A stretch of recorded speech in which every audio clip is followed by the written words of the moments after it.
भैया हो, हम भोजपुरी गायक जालिम जेरा आजमगढ़ से आप सब हिंदुस्तानी लोगन के हाथ जोड़ के नमस्कार करत हैं, प्रणाम करत हैं। भैया हो, आज हमारे हिंदुस्तान में कोरोना वायरस नाम के एगो ऐसन बीमारी फैलल बा जौना से हर केहू परेशान बा।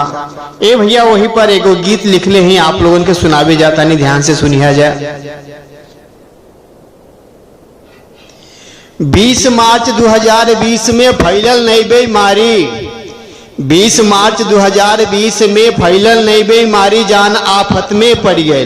केहू दिल्ली में रह गए, केहू बम्बई में रह गए, केहू सऊदी में रह गए, केहू दुबई में रह गए। हाँ, 21 दिन के लॉकडाउन में घर में रहिया बंद, 21 दिन के लॉकडाउन में घर में रहिया बंद। अब बहरे केहू के पहिए ना हो जाई है सरऊ, झंड करोना भगी है सरऊ, करोना भगी है सरऊ, करोना भगी है सरऊ।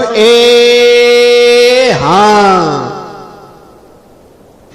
साबुन से तू हरदम करिया अपन हाथ सफाई। ए भैया, साबुन न रहत सरफ जरूर हो कि वही से धोइया लो। साबुन से तू हरदम करिया अपन हाथ सफाई। और मेहरी लड़का बच्चा सबई मुंह पे मास्क लगाई। करोना भगी है सरऊ, करोना भगी है सरऊ, करोना भगी है सरऊ। हाँ, दूर से भैया करिया सलामी रखिया दूरी बना के, दूर से भैया करिया सलामी रखिया दूरी बना के। आ देख तो हर अटल होशियारी रह गई है छछना के। करोना भगी है सरऊ, करोना भगी है सरऊ, कोरोना भगी है सरऊ।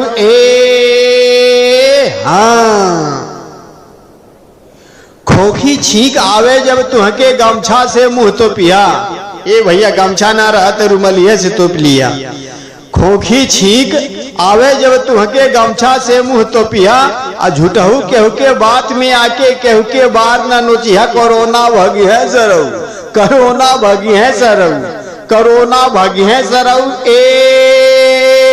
हाँ, ए भैया, जेकर जेकर मर्द करीबे रहलन उनका मेहरारू खूब खुश भइली कि हमार तो हमरे लगे रही हैं। लेकिन लास्ट लाइन भाई भैया जरा ध्यान देवल जाए आप लोग। जेकर मर्द घरे चली आयल भैली खुशी से पागल, उनका मेहरारू खुशी से पागल हो गई नहीं कि हमार बलमुआ तो हमरे लगे हमरे घरे चली आवे। जेकर मर्द घरे चली आयल भैली खुशी से पागल। आ कुल लिपस्टिक भीतर रह गए, मुंह पर जाबा लागल। कोरोना भगी है सरऊ, पाउडर धैले रह गल, क्रीमो धैले रह गल। कोरोना भगी है सरऊ।